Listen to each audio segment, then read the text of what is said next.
Hey, John Hickok here. Today we're going to do a chapter 2 on the Russian SKS. And for those of you that have been following the channel for a while, you know this is a rifle that Dad has owned for a long time.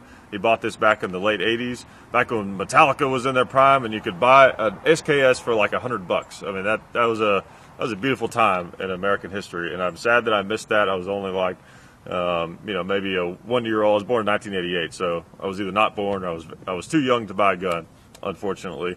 But these things are still around. You can find them. It's just kind of rare.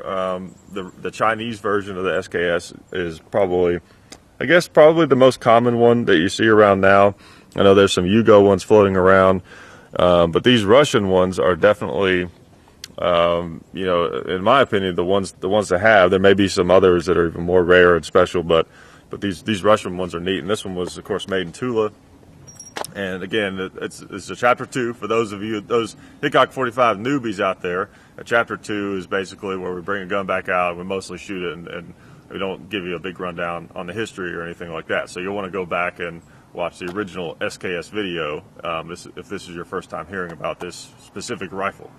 So, really neat rifle, again, Russian, and I'm pretty sure that this one, well, okay, so here's the thing. I did some research on this thing, and since, we had it out last, and we thought that this was a real, authentic Russian SKS.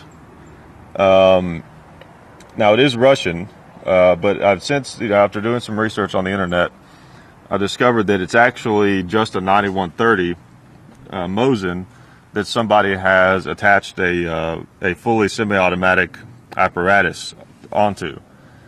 And so if you believe that, then I'm sorry, but that was just a joke. So a few of you may have seen the chapter 2 attempt of the Mosin PU sniper that I have. And I did some research on that thing and really was convinced, based on the things that I found, that it wasn't an authentic PU sniper. And I read all this stuff about how the authentic ones are very rare, and that most of them are cobbled together from different parts and aren't true authentic PU snipers. And based on all that stuff, I was like, oh, well, this one's got to be fake, And I realized that I bit off way more than I could chew on that kind of thing. Authenticating these old firearms, especially collectible ones, I mean, it's a minefield of misinformation and crazy details and all this kind of stuff. So I bit off more than I could chew with that. And if you saw that video, I want to kind of do a rebuttal. It is actually real, I believe. Now, you can never be 100% sure, but I'm 99.5% sure.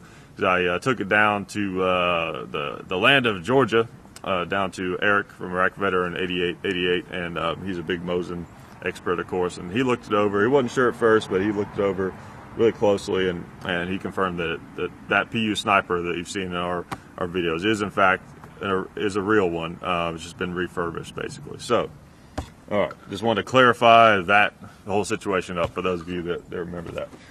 Well, we're talking about the SKS today, and it is, I believe, an authentic SKS. And I'm not even sure that this one has been refurbished. It has that look about it just because it looks new. But, if you look closely at it, it's, the finish isn't like super thick, and it doesn't, I don't know, it doesn't seem refurbished. It seems new, and this particular one was made in the 50s. So, I guess it would make some sense. There was no like major wars or anything that it was used in.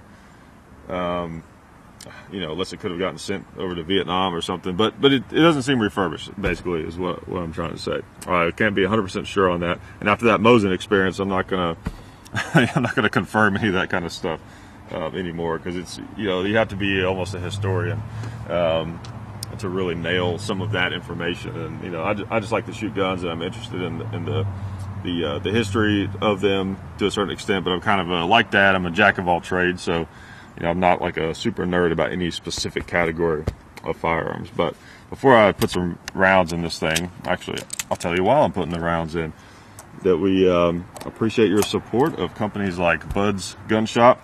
So go over to budsgunshop.com, check them out. Appreciate them. They hook us up with lots of guns for videos and things like that. And of course, federal ammo. I realize it's sacrilegious. We're shooting brass case ammo out of a Russian SKS, but you know, they hook us up with all kinds of nice ammo, so we appreciate that. And also, go to the link in the description and please join the NRA if you have not done that. We have to support all of our assets here as gun owners and do the best we can to fight off these gun. As you're watching this, there's a lot of gun bills coming about because of recent events, and we don't want to be in a situation where we can only own guns like this. I wonder if the Russians realized they were making a California legal